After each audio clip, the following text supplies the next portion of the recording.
Big move, maybe the first in recent times. The Election Commission of India has deleted over 52 lakh names from Bihar's voters list in its latest cleanup drive. Election Commission has justified this, saying that they've only removed names of dead voters, of duplicates and people who may have moved away. This drive is part of what's called a Special Intensive Revision or SIR, which the Election Commission is carrying out to ensure transparency in voters list. But opposition, of course, furious, dressed in black.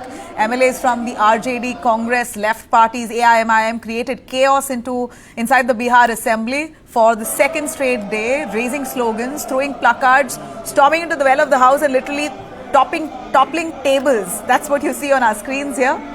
They call this correction by the Election Commission a voter deletion scam. They've accused the Election Commission of partnering with the BJP and trying to target the poor and minority voters in Bihar under the garb of this revision.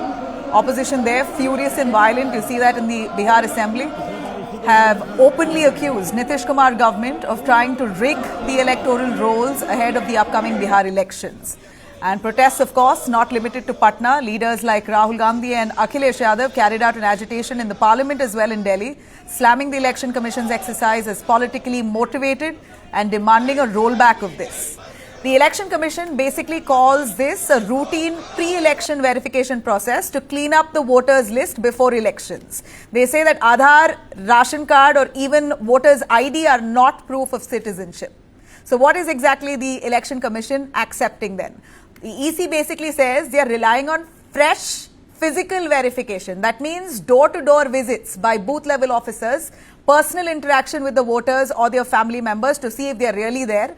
They've got to provide supporting documents to those officials who are visiting their homes and establish their citizenship, their age and their residency. That this is indeed the place, the address where they stay, and that's proof. Essentially, the Election Commission wants to verify voters in person to ensure no duplication, no bogus entries, and to confirm that voter is an Indian citizen, lives at the address mentioned and is eligible.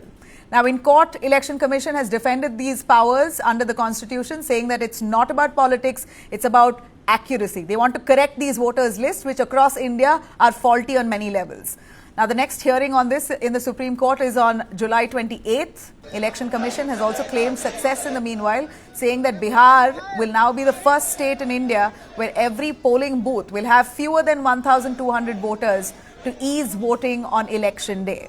But with over 52 lakh names that have been struck off and protests in the parliament only intensifying, we've got to see how this really plays out electorally.